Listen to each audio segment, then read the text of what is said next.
안녕하십니까. 저는 천주교 서울대교구 연령회연합회에서 천주교회의 상장례를 강의하는 박명진 심원입니다. 반갑습니다. 오늘 공부할 내용은 천주 성교예규 제2권에 있는 임념입니다. 이 임념은 제4강에서 설명드린 바와 같이 유교에서 시신의 머리를 빗기고 목욕을 시킨 뒤에 옷을 갈아입히는 상례의식인 습, 그리고 습을 마치고 나서 뼈가 굳어 입관하는 데 지장이 생기지 않도록 손과 발을 거두는 상례의식인 소령, 시신을 입관하기 위해 행하는 상례의식인 대령, 시신을 관 속에 모시는 입관, 그리고 이 모든 과정을 다 마친 다음에 상복으로 갈아입는 성복 등을 임념이라는 항목으로 한데 묶은 것입니다. 천주 성교예규 제2권 상장예절의 임념은 매우 간단합니다. 한눈본 성교예규 권 2 장상예절 3번째와 4번째 그리고 5번째 항목 가운데 꼭 필요하고 우리나라 실정에 맞는 부분만 발췌 번역한 것입니다. 천주 성교예규 제2권 상장예절의 임념의 첫 번째 항목은 죽은 후에 즉시 염하지 못할 것이요 반드시 죽음이 분명하여 조금도 의심할 것이 없어야 할지니 대개 일주야가 지나면 족하니라. 또 염하기와 장사하기를 외인이 이단의 택이라는 풍속을 따라하지 못할 것이니라 이렇게 기록하고 있습니다.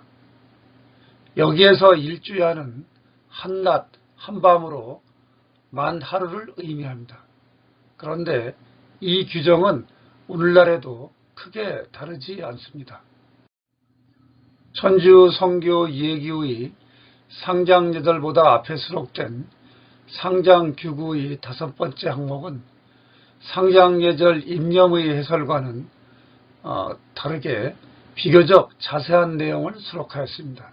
즉 성교회 본디 시체를 염하기에 택일하는 법은 없으되 혹 모양은 죽은 듯하나 실은 산 사람이 있을 수 있어 사람 해할 위협을 하여 규구를 세우니 오래 앓다가 죽은 이는 장성한 이든지 아해이든지 숨진 후 6시가 지난 후에야 염할 것이요 만일 조련이 죽었으면 여기서 조련이라는 말은 갑자기라는 뜻입니다.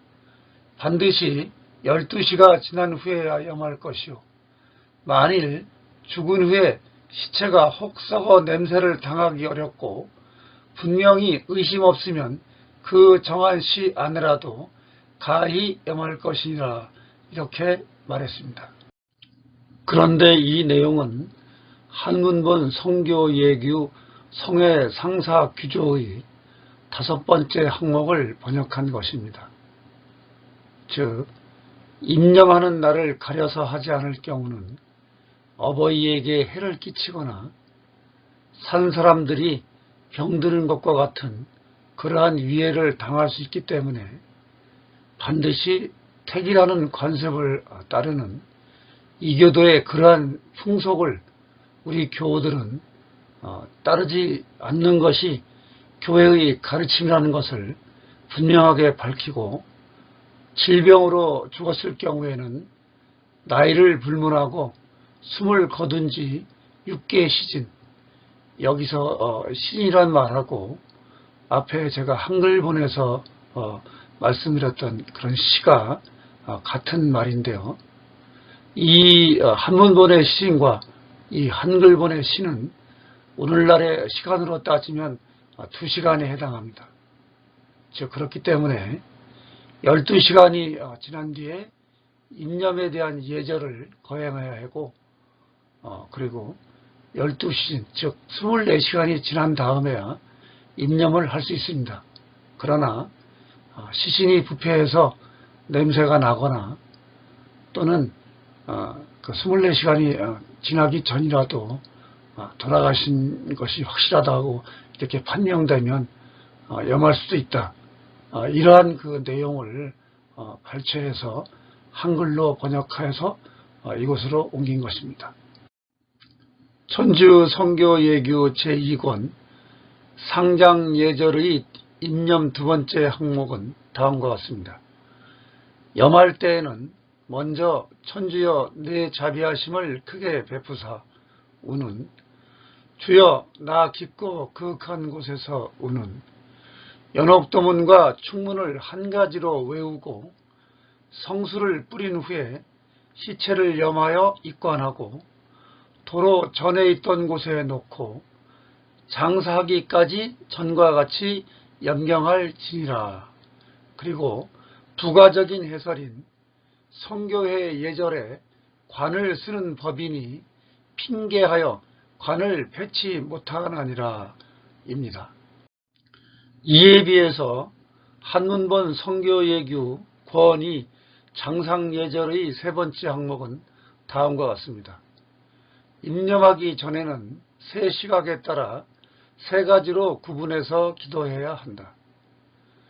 망자 일과경 안에 실려있는 모과경 한 번, 야과경 3절 마지막에 한 번, 망자 일과경 찬송경에서 한 번, 이렇게 세 번을 바칠 수 있다. 각각의 기도는 오후에는 모과, 해가 지려고 할 때는 야과경 2절, 아침 식사를 하기 전에는 찬송경 등 마땅히 시간에 따라 구분해서 바쳐야 한다.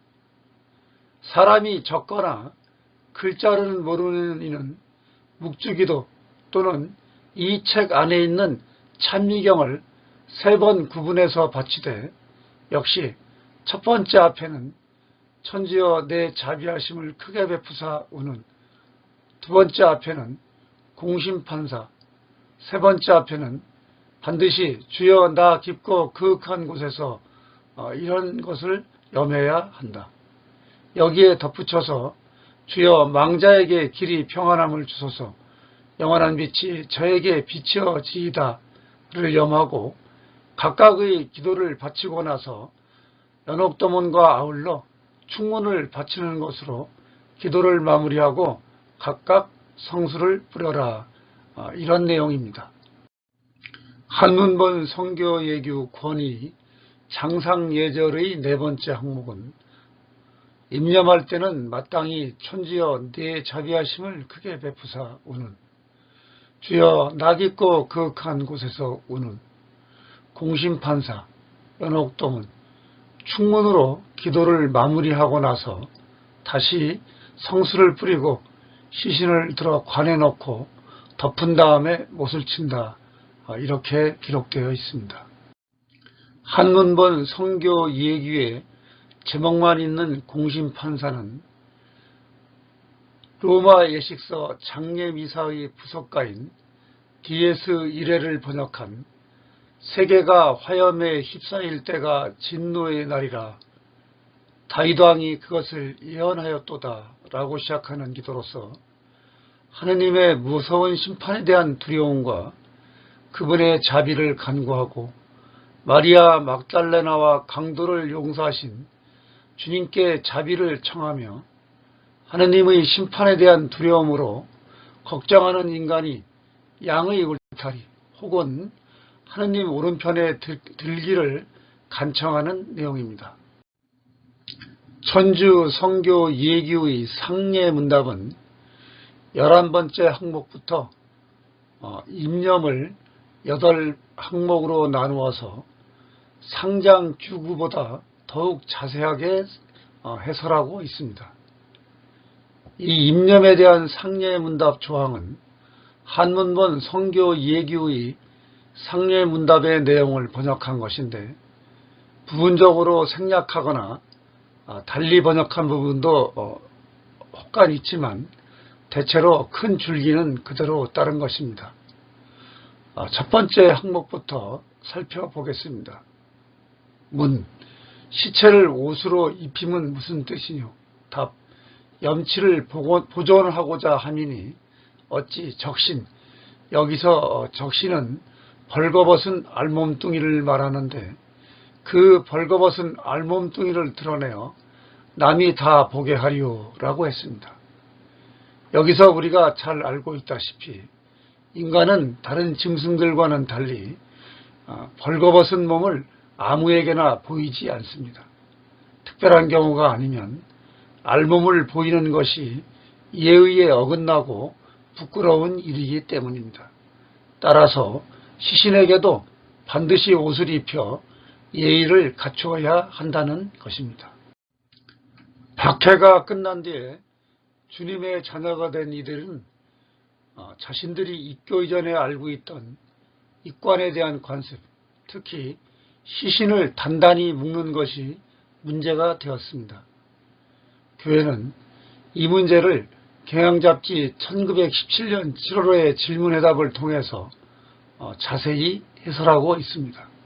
즉, 교우 장사 때에 어떤 이는 마포로서 단단히 묶어 입관하고 어떤 이는 묶지 않고 의복만 입혀 입관하니 어느 것이 더 좋으뇨? 답. 이는 성교의 도리에 아무 관계가 없는 사정이로되 흉측하게 묶는 것보다 의복을 잘 입혀 입관하는 것이 보기에 더 좋도다.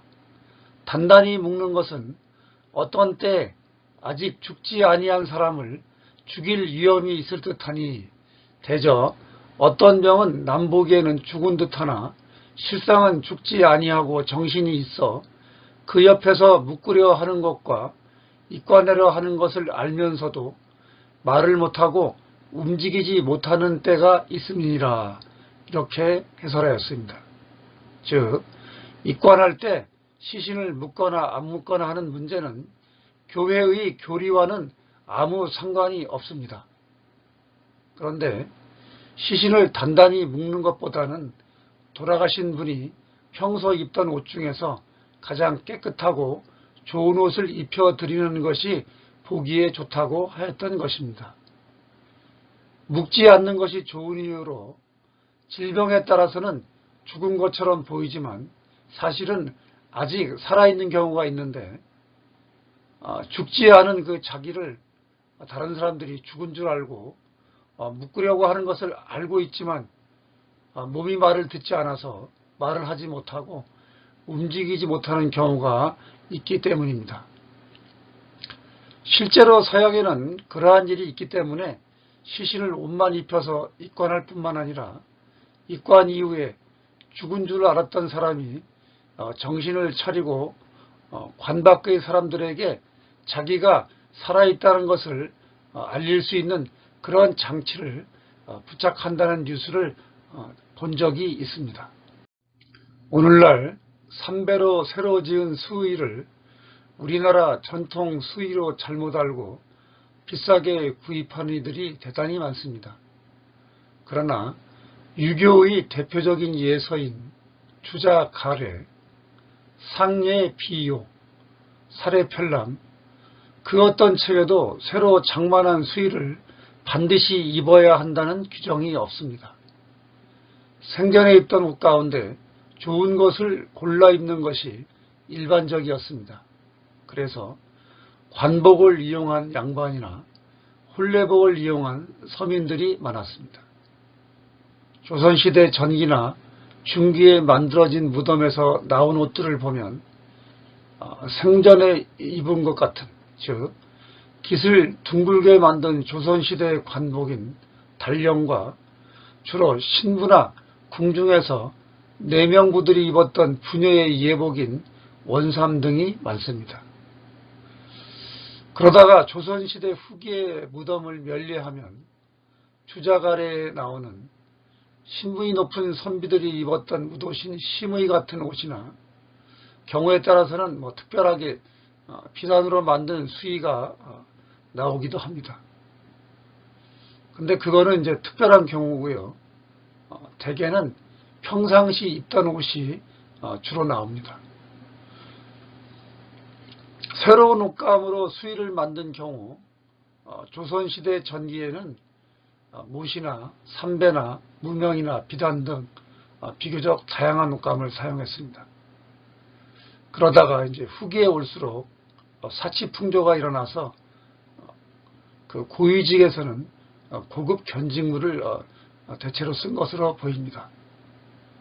그러나 부유한 양반들이나 이렇게 고급 천으로 수의를 만들었고, 대개 가난한 서민들은 평상시에 입던 옷을 그대로 사용하거나 수의를 만든다고 해도 값싸고 질 낮은 천으로 만든 경우가 대부분이었습니다. 오늘날처럼 삼배 수의를 많이 사용하기 시작한 것은 1910년대 이후부터입니다. 일제의 수탈 때문에 고급천을 구하여 수의를 짓는 것이 어려워지자 가난한 이들은 값싼 삼배를 사용할 수밖에 없었습니다. 그러나 오늘날은 옷감을 대부분 기계로 제작하는 시대이기 때문에 예전처럼 직접 손으로 실을 잣고 천을 짠 삼배는 대단히 비쌀 수밖에 없고, 그 삼배로 만든 수의는 더욱 높은 가격일 수밖에 없습니다. 교회는 이 문제에 대해서 천주 성교 예교 상례문답의 12번째 항목을 통해 분명한 해답을 제시해 주었습니다. 즉, 문, 비단 등 보배로운 옷으로 시체를 입힘이 어떠하뇨? 답, 옷을 입힘은 각 사람이 처지대로 할 것이로되 체면만 돌아보아 분수에 지나면 헛되이 씀과 교오.